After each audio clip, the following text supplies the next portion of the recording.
You have the right to learn in a safe and supportive environment that considers the role that race, gender, and socioeconomic status play in the educational experience. We want to create spaces for learning that are free from harassment and ensure equitable access to everything the California Community College system provides for our students. The mission and vision of the California Community Colleges is simple: putting students first. With that, it is important that our students receive crucial information on how to prevent and report harassment, particularly sexual harassment and sexual violence on our campuses. This video is the first of several the Chancellor's Office will be releasing to help inform and educate our students about these issues and the steps we can all take to make our campuses free from harassment. The content discussed in this video includes sexual violence, sexual abuse, sex and gender-based harassment, and sex discrimination. These topics are serious, sensitive, and can evoke strong emotional responses. Please view with care and self-compassion. Awareness of the prevalence of campus sexual harassment is vital. Surveys indicate underreporting, with over 11,580 sexual offenses reported in 2021. 1 in 5 women and 1 in 16 men are sexually assaulted in college. Assault rates are highest among undergraduate females and transgender, genderqueer, and gender nonconforming students, especially during the red zone. The red zone is the period of the school year when there are more social gatherings, typically in the months of August through November. During this time, students, especially first-year students, are at a higher risk of sexual assault. Types of harassment can include visual harassment, being forced to look at photos, videos, or drawings of a sexual nature, including showing nudes without consent. Verbal harassment, unwanted comments about bodies, unwanted sexual jokes or conversations, or unwanted advances, such as asking you out repeatedly. Physical harassment, unwanted touching of private body parts, such as genitals, breasts, and buttocks, or unwanted kissing. Rape and sexual assault, forced penetration and groping of private body parts for sexual purposes. And cyber harassment, using digital mediums to send sexually aggressive or harassing images or texts, sending unwanted requests for nude photos or videos, or performing sexual acts on a webcam without consent.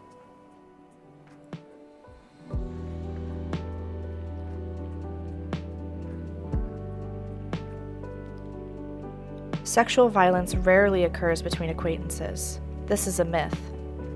The fact is that 80 to 90% of sexual violence involves known persons. It is a myth that intoxicated individuals can give consent. The fact is, consent cannot be given when a person is incapacitated for any reason, including the consumption of alcohol or drugs. It is a myth that men are not survivors of sexual violence. The facts are that 2.78 million cisgender men in the United States have been survivors of attempted or completed rape, and 1 out of every 10 rape survivors identifies as male. It is a myth that domestic violence is mainly a heterosexual issue. The fact is that domestic violence occurs in LGBTQ relationships at similar or higher rates than the heterosexual population. Title IX of the Education Amendments of 1972 prohibits sex-based discrimination, including harassment and violence in educational programs and activities receiving federal funding. Title IX protects all participants in educational programs and activities, including students and employees. Title IX requires that all educational organizations that receive federal funding have processes for responding to reports of sexual harassment and violence that fall under their jurisdiction.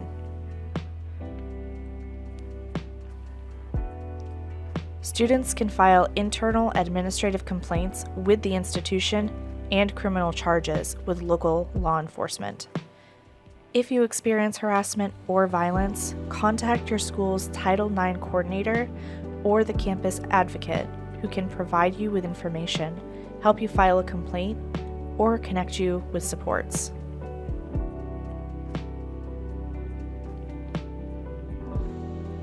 Numerous campus and community resources are available for survivors.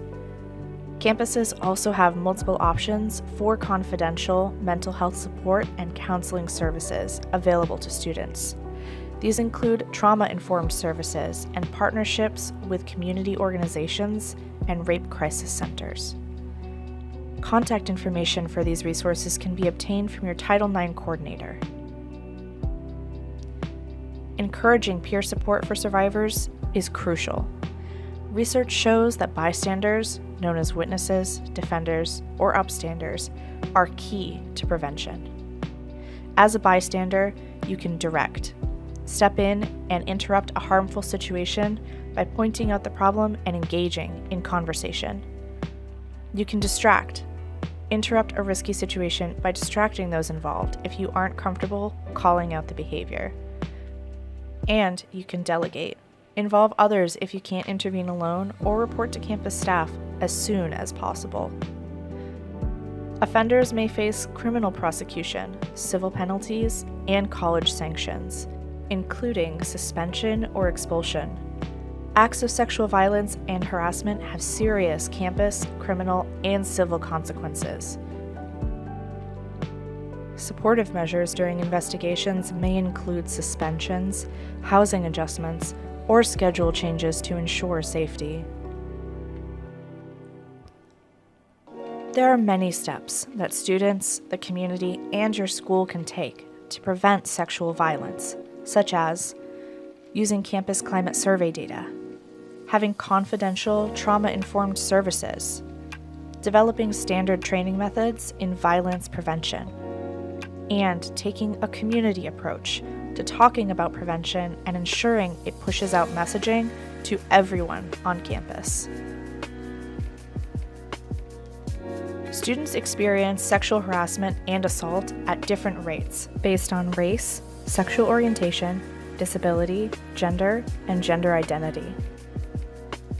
For instance, transgender people of color and women with disabilities are more likely to experience sexual assault than their peers.